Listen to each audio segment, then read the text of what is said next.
Hello everyone, कैसे हैं आप सभी। होप सब अच्छे होंगे। Welcome to my channel NCERT विद्रानी।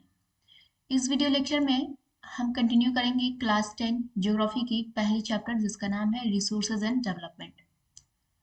Resources and development की टॉपिक है land use pattern in India. इस टॉपिक को हम इस वीडियो लेक्चर में देखेंगे। चलिए स्टार्ट करते हैं। Use of land is determined both by physical factors such as topography, climate, soil type, as well as human factors such as population density, technological capability, culture and traditions. देखो जो land का use है ना, वो बहुत सारे factor पे depend करता है। वो फैक्टर कौन कौन से हैं? बेसिकली अगर कैटेगराइज करते हैं तो दो फैक्टर आते हैं, एक physical factors and second is human factors.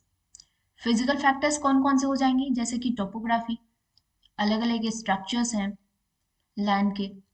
Climate आ जाएगा, सॉइल के टाइप्स आ जाएंगे, लाइक बहुत सारे सॉइल के टाइप हैं, red soil, black soil, arid soil, ठीक है। अगर ह्यूमन फैक्टर्स की बात करें, वो आ जाएगा population density, technological capability, culture and traditions. देखो, day by day population increase हो रहा है। जिस तरीके से पॉपुलेशन इंक्रीज कर रहा है, हम लैंड की जो यूज है वो हम इंक्रीज कर रहे हैं, क्योंकि ज़्यादा पॉपुलेशन होगी तो ज़्यादा लैंड भी चाहिए उनके लिए, ताकि वो रह पाए, अपनी लाइफ की डेली एक्टिविटीज़ को परफॉर्म कर पाए। साथ साथ टेक्नोलॉजिकल कैपेबिलिटी भी होनी चाहिए, राइट। कल्चर एंड ट्रेडिशन ये भी डिटरमाइन करता है लैंड यूज, राइट। नेक्स्ट, देखो हमारे पास टोटल जियोग्राफिकल एरिया कितना है? 3.28 मिलियन स्क्वायर किलोमीटर। लेकिन जो लैंड यूज डेटा है, जो ऑफिशियल डेटा है कि हम कितना लैंड यूज करते हैं, वो बताता है कि हम ओनली 93% लैंड यूज करते हैं ऑफ टोटल जियोग्राफिकल एरिया। यानी ये जो 100% है, 3.28 मिलियन स्क्वायर किलोमीटर, इसमें से ओनली हम 93% लैंड को यूज करते हैं, ठीक है।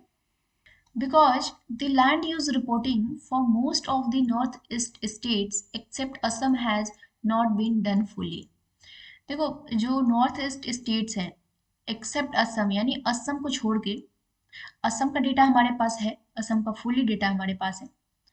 बाकी जितने स्टेट्स हैं ना, नॉर्थ ईस्ट स्टेट्स, उनका डेटा हमारे पास नहीं है, राइट। इनका जो ऑफिशियल डेटा है वो हमारे पास नहीं है कि किस तरीके से वहां पर लैंड यूज हो रहा है, कितना यूज हो रहा है, किस तरीके से नहीं यूज हो रहा है, ये हमारे पास नहीं है। Moreover, some areas of Jammu and Kashmir occupied by Pakistan and China have also not been surveyed. देखो हमारे पास इन सारे लैंड का डेटा इसलिए नहीं है क्योंकि कुछ एरिया जो जम्मू एंड कश्मीर का है वो पाकिस्तान ने ऑक्यूपाई कर लिया है, कुछ एरिया चाइना ने ऑक्यूपाई कर लिया है, तो हम इनका सर्वे नहीं कर पाए हैं। एंड बिकॉज ऑफ दैट हमारे पास प्रॉपर डेटा नहीं है या फिर डेटा नहीं है, राइट। देखो जो लैंड है अंडर परमानेंट पास्चर वो भी डिक्रीज हो चुका है। इस तरीके से हम डिक्रीज्ड लैंड पे, यदि कैटल को ग्रेजिंग के लिए छोड़ते हैं बहुत छोटे से लैंड पे, तो इसके कंसिक्वेंसेस क्या हो सकते हैं, ठीक है। Most of the other than the current fallow lands are either of poor quality or cost of cultivation of such land is very high। देखो बहुत सारे जो लैंड है other than current fallow lands, ठीक है, उन लैंड पे यदि हम कल्टीवेशन करते हैं, या तो वो लैंड बहुत पुअर क्वालिटी की होती है, या फिर जो कॉस्ट प्रोडक्शन है उस लैंड पे वो बहुत हाई होता है, ठीक है।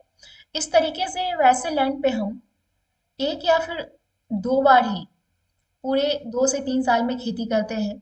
और ये जो एरिया है, अगर नेट जोन एरिया में इंक्लूड कर दिया जाए, देन द परसेंटेज जो होगा नेट जोन एरिया का in India becomes 54% of the total reporting area, ठीक है। The pattern of net sown area varies greatly from one state to another state. देखो जैसे कि इंडिया एक बहुत वास्ट कंट्री है, अलग अलग स्ट्रक्चर्स हैं, यानी बहुत सारे इसके सैलिएंट फीचर्स हैं, ठीक है। इस तरीके से लैंड का भी जो पैटर्न है वैरी करता है। अगर बात करें तो 80% जो एरिया है पंजाब और हरियाणा का, वहां पर हम क्या करते हैं, वो एग्रीकल्चर करते हैं या फिर वो नेट जोन एरिया के अंदर आता है, ठीक है। वहीं अगर कंपेयर करें अरुणाचल प्रदेश, मिजोरम, मणिपुर, अंडमान निकोबार आइलैंड, वहां पर हम सिर्फ 10% एरिया पर ही खेती करते हैं, यानी ये 10% एरिया ही नेट जोन एरिया में इंक्लूड होती है।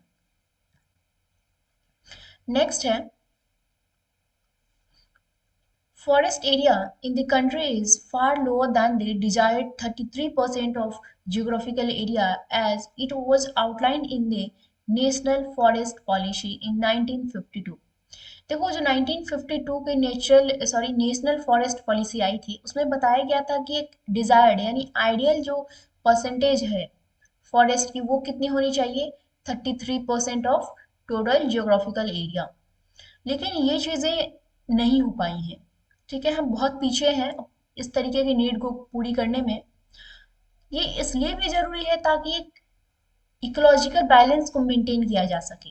ठीक है, बहुत सारी जो लाइवलीहुड हैं उनको एक बेहतर लाइफ देने के लिए बहुत जरूरी है।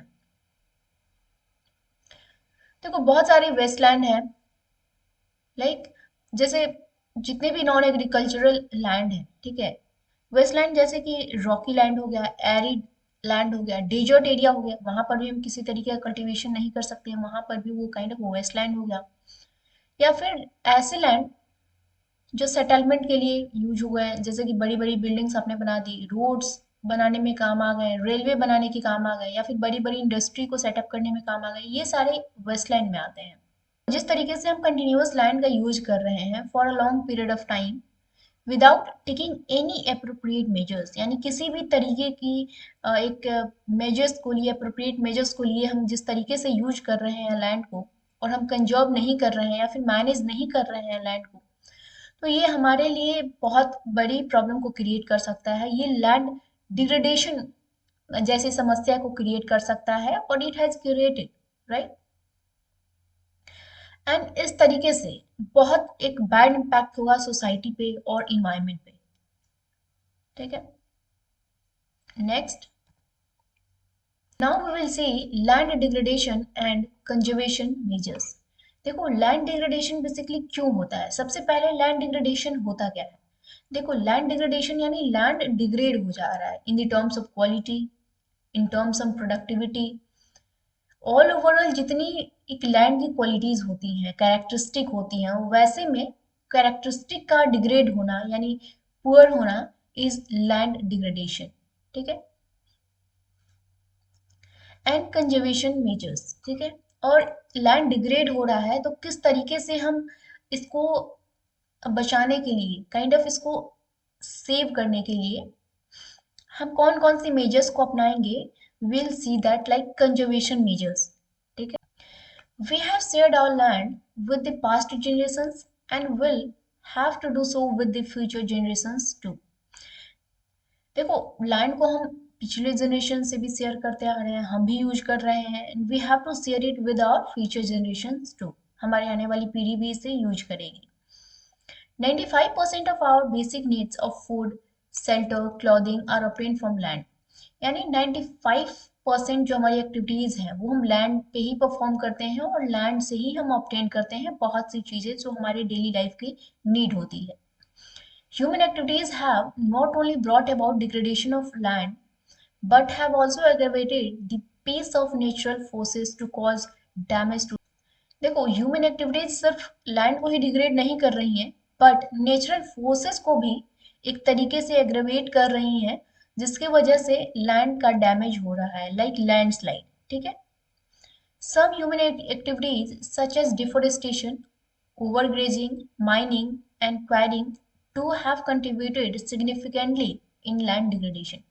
देखो, लैंड डिग्रेडेशन होने का बहुत सारा कारण है, ठीक है, जिनमें से डिफोरेस्टेशन है, फॉरेस्ट को काटना बहुत बड़े स्केल पे, ओवर ग्रेजिंग करना, ठीक, यानी ग्रेजिंग तो हो रहा है बट ओवर ग्रेजिंग। देखो, माइनिंग एंड क्वायरिंग। देखो, जब भी हम माइनिंग करते हैं या फिर बड़े बड़े जो स्टोन होते हैं उनको हम एक्सट्रैक्ट करते हैं या फिर तोड़ते हैं, तो इस तरीके से क्या होता है, वहाँ की लैंड जो होती है एक खोखली हो चुकी होती है, और जिसकी वजह से लैंड स्लाइड होता है।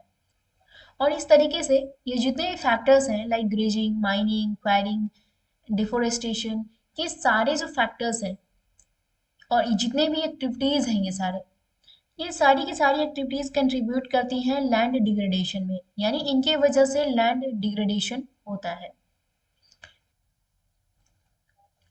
देखो अगर बात करें स्टेट्स लाइक झारखंड की, छत्तीसगढ़, मध्य प्रदेश और उड़ीसा की, तो यहाँ पर जो माइनिंग है उसके वजह से जो डिफोरेस्टेशन हुआ है वो बहुत बड़े लेवल पे लैंड को डिग्रेड किया है। ठीक है, यानी जो माइनिंग की वजह से डिफोरेस्टेशन हुआ है वो बहुत एक बड़ा, एक कह सकते हैं कॉज्ड सीवियर लैंड डिग्रेडेशन, यानी बहुत बड़े लेवल पे लैंड डिग्रेडेशन हुआ है सिर्फ और सिर्फ माइनिंग की वजह से जो डिफोरेस्टेशन वहां पर हुआ है। बात करें states like Gujarat, Rajasthan, Madhya Pradesh and Maharashtra, तो यहाँ पर ओवर ग्रेजिंग जो है मेन रीजन है लैंड डिग्रेडेशन का। अगर स्टेट्स की बात करें पंजाब एंड हरियाणा, वेस्टर्न उत्तर प्रदेश, यहाँ पर over irrigation is responsible for land degradation due to water logging. तो यहाँ पर ओवर इरिगेशन एक रीजन है जिसकी वजह से लैंड का डिग्रेडेशन हो रहा है। ठीक है, leading to increase in salinity and alkalinity in the soil. The mineral processing like grinding of limestone for cement industry and calcite and soapstone for ceramic industry generate huge quantity of dust in atmosphere. देखो ये जो process है cement बनाने का ना, ये इन सारी process में जिस तरीके से लाइमस्टोन को हम ग्राइंड करते हैं या फिर घिसते हैं, या फिर आप कह सकते हैं उसको बहुत एक पतला करते हैं या फिर एक माइन्यूट पार्टिकल बनाते हैं, इन सारी प्रोसेस में क्या होता है कि बहुत सारा डस्ट क्रिएट होता है और ये सारा डस्ट एटमोसफेयर में तो जाता है, लेकिन बाद में जितने भी डस्ट है ना वो अर्थ पे आते हैं और ये सॉइल में मिल जाते हैं और इस तरीके से लैंड डिग्रेड होता है बिकॉज इनकी क्वालिटी बहुत डिग्रेड हो जाती है, वो एग्रीकल्चरल पर्पस के लिए हम उस लैंड को यूज नहीं कर पाते हैं। There are many ways to solve the problem of land degradation. देखो लैंड डिग्रेडेशन की समस्या को सॉर्ट आउट करने के लिए हमारे पास बहुत सारे ऑप्शन है, राइट? लाइक एफोरेस्टेशन, यानी ढेर सारा प्लांट को हम उगाते हैं। प्रॉपर मैनेजमेंट हो ग्रेजिंग के लिए, वो हेल्प कर सकता है। ठीक है, कंट्रोल करे ओवर ग्रेजिंग में, ये हेल्प कर सकता है लैंड डिग्रेडेशन को कम करने में। ठीक है, जैसे कि माइनिंग एक्टिविटीज को कंट्रोल कर दें हम। ठीक है, देखो प्रॉपर मैनेजमेंट ऑफ वेस्टलैंड, ठीक है, वेस्टलैंड के प्रॉपर मैनेजमेंट करें हम, कंट्रोल कर दें माइनिंग एक्टिविटीज को, तो इसके वजह से लैंड डिग्रेडेशन नहीं होगा। Proper discharge and disposal of industrial affluence and wastage after treatment can reduce land and water degradation in industrial and सब अर्बन एरियाज। यानी ये जितने भी प्रोसेस है, जितने भी वेज हैं, इन सबको अगर फॉलो करते हैं तो लैंड डिग्रेडेशन नहीं होगा और लैंड डिग्रेडेशन की जैसे समस्या काइंड ऑफ खत्म हो जाएगी। ठीक है, तो इस वीडियो लेक्चर में इतना ही, मिलते हैं नेक्स्ट वीडियो लेक्चर में। तब तक के लिए वीडियो अच्छी लगी तो वीडियो को लाइक करें, चैनल को सब्सक्राइब करें। Thank you so much.